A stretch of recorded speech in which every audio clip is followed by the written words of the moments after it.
What's up, everybody? Your boy Mel for our classic review, and today, oh yeah, happy May the 4th, aka Star Wars Day. So I'm going to talk about my thoughts on what's supposed to have been the conclusion of the Star Wars trilogy.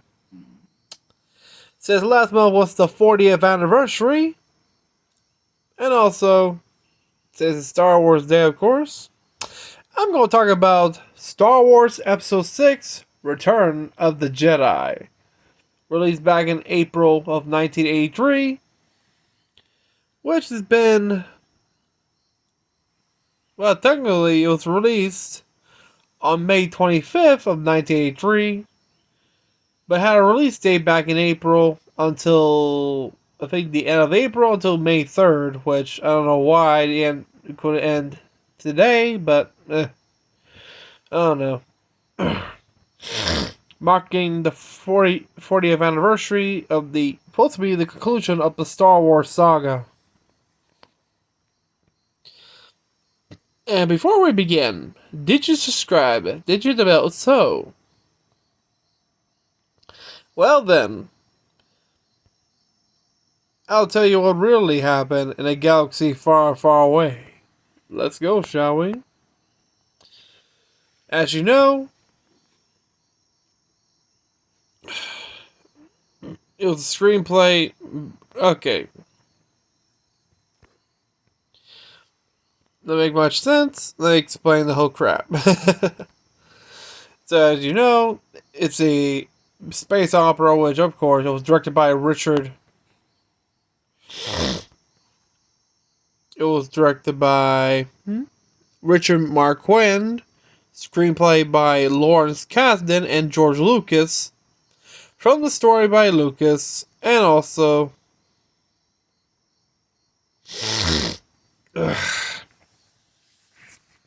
sorry, who was executive producer at the time? The sequel to Star Wars, which was the first one, 1977, aka The New Hope, and The Empire Strikes back in 1980.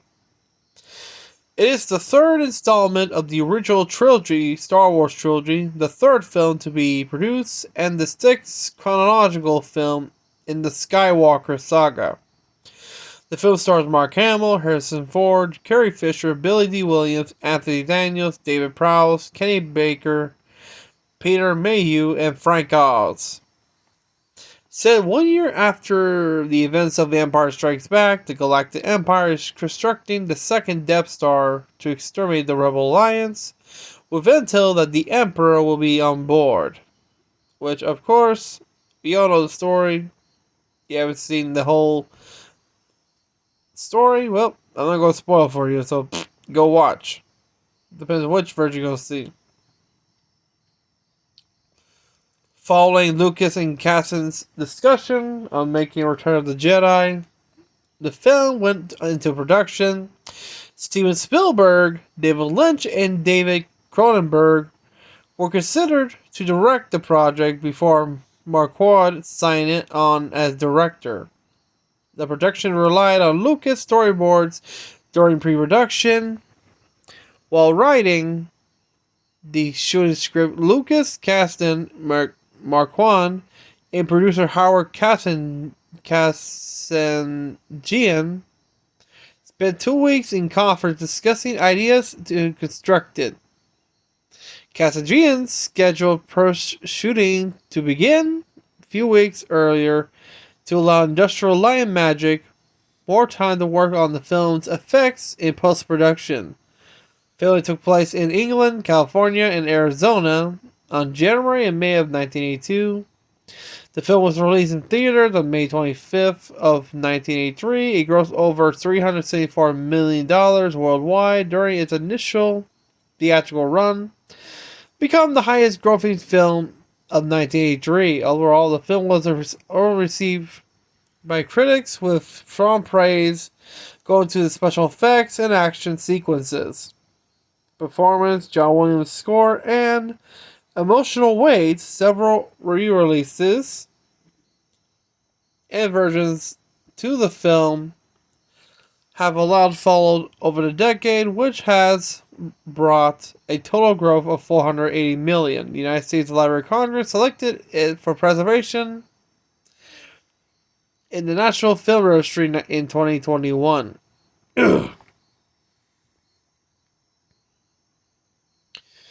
Oh boy. As for during the production, which, oh boy, I thought a lot of that, I'll tell you why. Let me explain. The screenplay was written by Lawrence Kasdan and Lucas, with an credit contribution by David Peoples and Marquand. Based on Lucas' story, Kasdan claims he told Lucas that Return of the Jedi was a weak title, and Lucas later decided to name it Revenge of the Jedi. Kasdan said the same to Lucas, and the title was changed to Revenge of the Jedi 1 or 2 days later. Screenplay itself was not finished until rather than a pre-production with, well, after production schedule and budget had been created by Kasdan and Marquand have been hired, which was unusual for the film. Instead, the production team relied on Lucas' stories and rough draft in order to commence work with the art department. When it came to formally write a shooting script, Lucas, Kasdan, Marquand, and Kasdan spent 2 weeks conference discussing ideas. Kasdan used tape transcripts of these meetings to construct a script. The issue whether Harrison Ford would return for the final film arose during pre-production. Unlike the other stars of the first film, Ford had not contract to do 2 sequels, and Raiders of the Lost Ark had made him an even bigger star. Kasdan, who also produced Raiders of the Lost Ark, convinced Ford to return. Which, yeah, it would make more sense because, let's face it, he was turned to Carbonite at the end of episode 5 and episode 6. The main first goal was to rescue him from the clutches of Jabba the Hutt.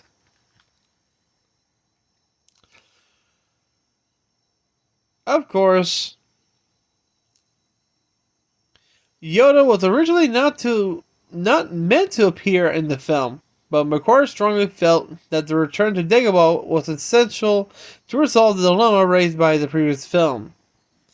The inclusion led Lucas to insert a scene in which Yoda confirms that Vader is Luke's father, because after the discussion with children's psychologists, he did not want younger moviegoers to dismiss Vader's claims as a lie. Many ideas from the original script were left out or changed. For instance, the Ewoks were going to be Wookiees, and the Millennium Falcon would be used in the arrival of the Force move Endor. Following the defeat of the Emperor, the original film was originally intended to end with Obi-Wan and Yoda returning to life from their spectral existence in the Force, along with Anakin Skywalker, thanks to Yoda being able to prevent him from becoming one with the Force. They would be then join the rest of the characters in celebration of Endor. That would be weird. They had to come back from the dead.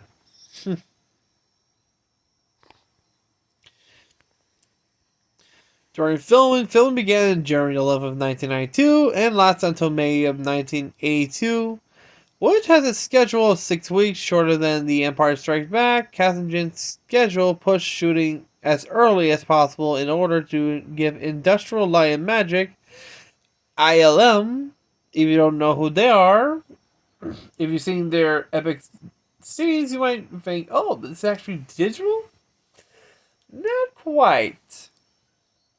It's actually matte paintings, because if you've seen, if you're in the opening the sequence where you see the Rebel Alliance fleet arriving at the second Death Star with the fighters about to make their run, those were actually photos of the model fighters cut with an X-Acto knife. Many copies of them, and this is before Photoshop was ever did. This is before Photoshop, so this is done by many fighters with a tiny photo, many ones in the layer behind layer, make it look like the whole bunch of fighters, which is very uneasy because remember, today we have Photoshop, we can make duplicates, we have one, but here you have to cut the photo with the exact knife and paste it on this a metal glass along with the matte painting. And speaking of the matte paintings, you won't even notice. Okay, take example. If you remember the scene where you see the arrival of the Emperor, the whole fleet is getting. He already arrived. You see his shuttle, the guards coming out. Only the ramp is there, and in the set. The whole thing, like the whole troops and everything, those were matte paintings. Only half. They only have half of people dressed as stormtroopers and a few other guards. And the rest were detailed in the matte painting, which is actually pretty good illusion. They did the same thing with Vader's arrival as well. They also did with A New Hope, Episode 4, when they're in the hangar. That's not even a set. That's actually a matte painting. Even Cloud City as well as a matte painting. Well, when they made the edits to the digitals, which, of course, you'll notice it quite fast. Which, of course, one of the scenes actually what's pretty cool. They shot was Redwood Forest near Smith Rivers, California, which is a part of the section of the Grizzly Creek Redwood State Park. The big trees? Yeah. Those were used for the scene in Endor. And pretty good, I would say.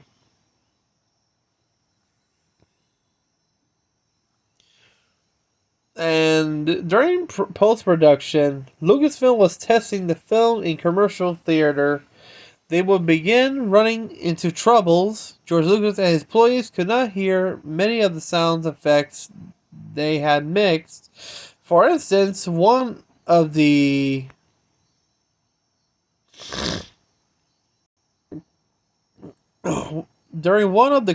classic Princess Leia scenes, her theme was nowhere to be heard.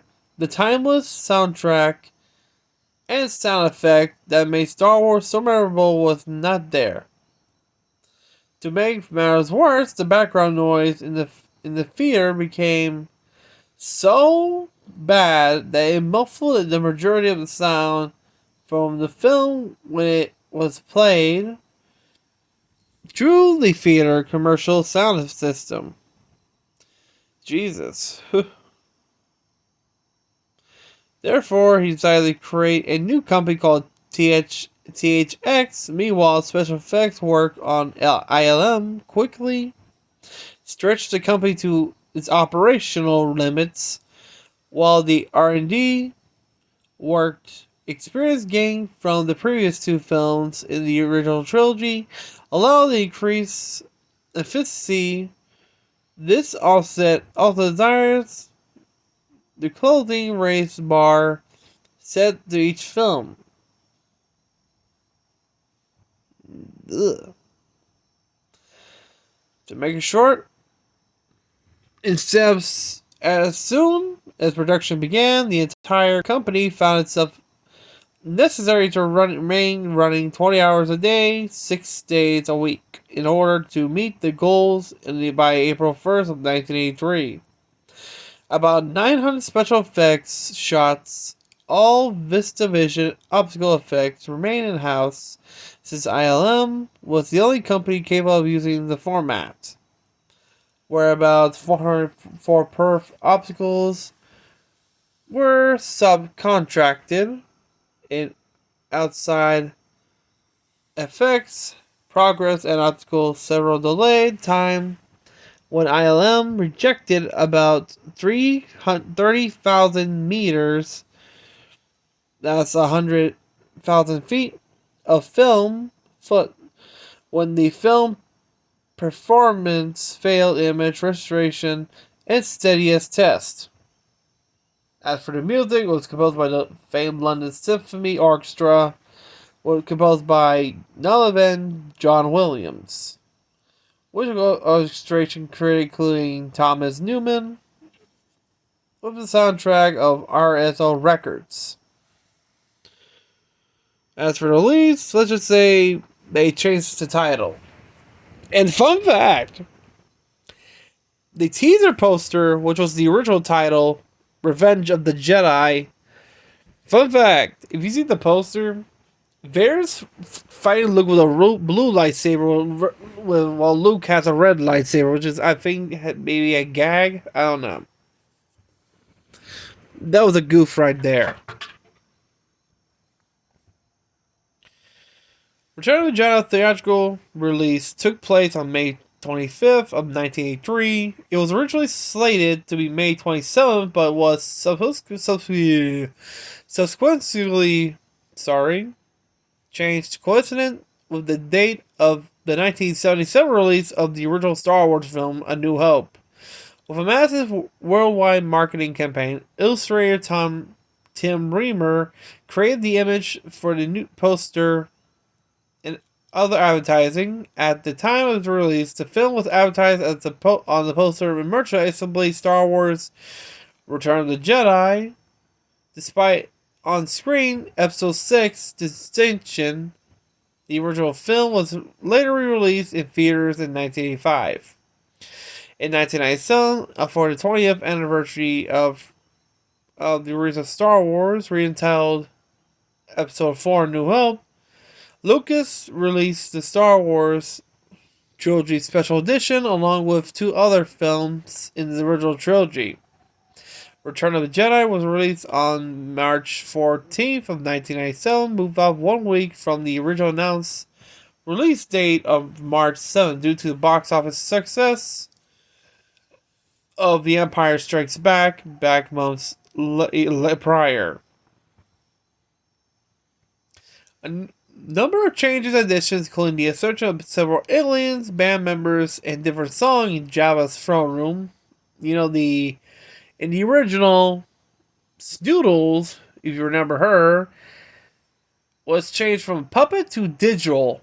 They give her more lively dance. There was a dance thing in the edited version called Jedi Rocks, where you have the girls singing and Snoodles performing the song, which in the original it's a different one. It's like a type of, not like a jazz something, and she was a puppet, actually like a puppet. And the only woman, the panel is her, this fat woman, and the Twi'lek who gets fat that Jabba sends her to the Rancor. And the other one is just Snoodles, another Twi'lek, a Rodian, and I don't know who this one is. They're the ones to watch as this one gets fed by the Rancor. And Boba Fett was wooing them. Damn. During that scene. Back to what I was saying. The montage of different aliens.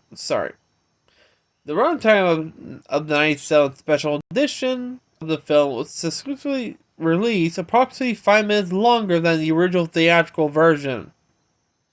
The film was released theatrically by Walt Disney Studio Motion Pictures on April 28th of this year to commemorate the film's 40th anniversary. As for the title change, the original teaser trailer for the film carried the name Revenge of the Jedi. In December of 1982, Lucas decided that revenge was not appropriate as a true Jedi should never seek revenge, and returned to its original title. By that time, thousands of revenge teaser posters with artwork by Drew Sinnern had been printed and distributed. Lucas stopped the shipping of the poster and sold the remaining stock to Star Wars fan clubs members for only $9.50. Star Wars Episode 3 Revenge of the Sith, released in 2005 as part of the prequel trilogy, later allude to dismiss the title Revenge of the Jedi, which is actually pretty funny if you ask me. As for home media releases, oh boy, it had a lot. It was released on VHS and Laserdisc back in 1990, between 86 to 895, with a special rerun special edition format from 1987 to 2000. By 2004, Star Wars Trilogy was released a box set of DVD with the original digital restoration and additional alteration by Lucas. In this version, in Return of the Jedi, Sebastian Shaw, who portrayed Anakin in the Spirit, was replaced by Christian Hayden Christensen, who portrayed Anakin in Attack of the Clones and Revenge of Sith. All three films of the trilogy were released individually with a limited edition DVD on September 12th of 2006 with the original unaltered version, including the bonus feature. These were collected in a box set on November 4th of 2008. A Blu-ray disc version of the sixth film Star Wars saga was released by 20th Century Fox in September 2011, which incorporates more small changes to Return of the Jedi, including the Ewoks blink and having Vader yell, yes, the infamous, no! Yeah, it was a pretty bit annoying. If you've seen the theatrical, he just remained silent and just went for the Emperor and tossed him over into the shaft. They have saying that dumb no. I don't want to put no, I have no idea. Which, of course, people had sharp negative criticism, which, of course. Several deleted scenes from the film were included, including there was a scene where Vader was trying to contact Luke while he was building his new lightsaber on Tatooine. The scene where he force choked Moff Jericho with the royal guards about to attack him until Vader lets go. And the scene where the Emperor contacts the Moff in the control room. In case he gets killed, he orders the Death Star to fire at the moon to destroy the shield generator. And it's a whole mess, I tell you what. Oh yeah! And also they changed detail from the Sarlacc pit. If you remember, the original version of the Sarlacc pit was just one big hole full of teeth on the sides. In the edit, it's a beak coming out. On April 7th, 2015, Walt Disney Studios, 20th Century, and Lucasfilm jointly announced the digital release of 6 Star Wars films. Return Jedi was released from iTunes Store, Amazon Video, Vudu, Google Play, and Disney Movie Anywhere on April 10th, 2015. Walt Disney Studios reissued Star Wars Return of the Jedi and a digital load. Additionally, all 6 films were available in 4K high definition. It's kind of pity. The other features the edited versions, but not the, you know which one. The original theatrical version. As you know, it made success in the box office, earning a total. Sorry, I'm feeling sleepy right now. Of $480 million worldwide. Which is a lot of money. Sorry. As for response, they were a lot positive. And also earned an Academy Award for Special Achievement Academy Award, which it earns Richard Edmond, Dennis Muir, Ken Russell, and Phil Witt, which it won. The British Academy Award for Special Achievement Academy Award and Special Visual Effects.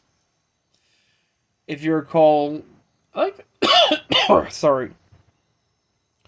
If you recall, there was the original scene where when Luke removes Vader's mask to see his father's true face, which, if you recall, the late actor Sebastian Shaw had bushy eyebrows.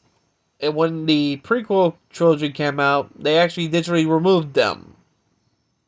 And almost slightly do little edits to make him look more like Crit Henderson.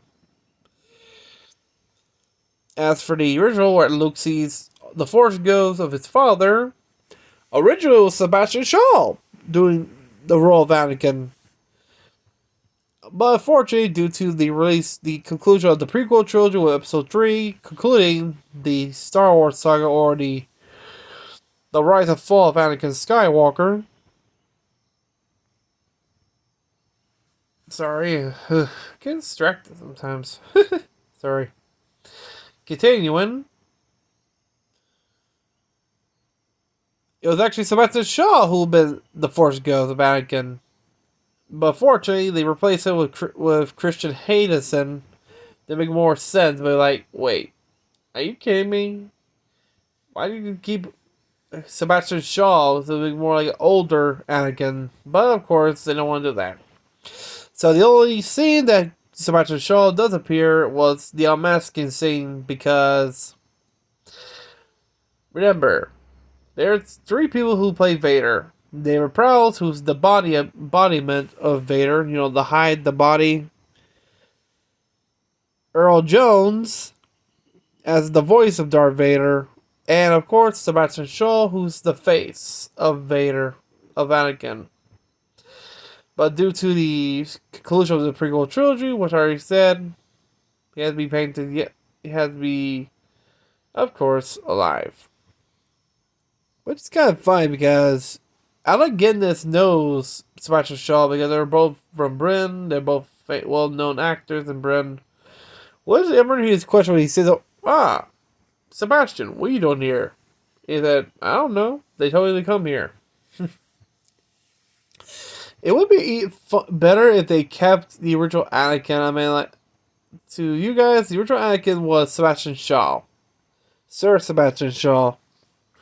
And it would be easier to have Anakin already aged, like he's already an old man. You see his Force ghost, like, it's much easier. But no, they give him Christian Hayden's younger version, and of course, that why. But yeah, the legacy of Star Wars, damn. There's been a lot of, like, novelizations, radio drama, comic books, which, fun fact, when after the conclusion of Episode 3, with, the Rise and Fall of Vader, which was the original one of the original sequel, the original and sequel trilogy, prequel trilogy, each of the, DVDs came with a comic book mostly for Episode 4, 5, and 6. Actually, I own those comics, which is they're safe. They're still in their little plastic sleeves, which they were printed by by Dark Horse Comics, which originally printed most of the Star Wars comics, along with Hasbro, before Disney screwed that over. But yeah, what were my favorite scenes from Star Wars Episode 6? It had to be the arrival of the Emperor. Fun fact, if you haven't seen Episode 5, in the original version, theatrical version, the Emperor was actually played by a woman. It was voiced by, I can't remember the name of the actor who voiced, but this was before when McDowell played Palpatine. This was played by a woman who's famed European one, known for European movies. She was the original Palpatine under the prosthetic makeup, mostly in the face, that looked more like the Emperor. Before Ian McKellen replaced her as the current Palpatine. The makeup's actually in the museum. Actually, the face prosthetic is at the museum now. I don't know which one, but yeah.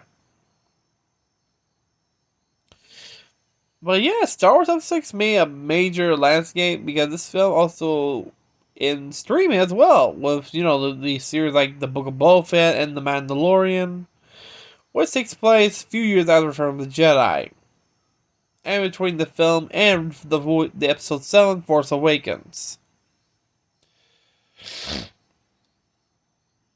Also, you have the throne with Jabba the Hutt, which, okay, the pub is massive. You have like, I don't know, like 5 people puppeteering Jabba, which he's massive. The only thing is left of him is his eyes in the archives in Skywalker Ranch. But yeah, folks, those are my thoughts on Star Wars Episode 6, Return of the Jedi. Have you seen the movie when it was released only for the anniversary? Or if you're one of those old guys who's seen the original theatrical version, you're cool. Because most of me, I first seen the original version, the unedited theatrical version, which is the best way to see it than the... I know because they added the new scenes like, okay, example, the celebration when the Empire has been defeated, you have scenes from... Let's see, the first scene was Cloud City, then Tatooine, then Naboo, and then finally Coruscant, which they're connected to the original prequel, the original prequel trilogy with a lot of changes. Like, yeah, and the original is just a yup yup, yup yup. That was the original version. The other was just like, the orchestral, everybody having fun. That's it. Except the Ewok, there's no Ewok singing. So yeah. But yeah, that's all. That's it for today. And if you guys enjoyed the review, give a like to this video and comment down below. What was your favorite? What was your first Star Wars film or franchise? It could be anything, even the Legends to canon. So comment down below. And if you're new to the channel, remember to like, subscribe, hit the bell.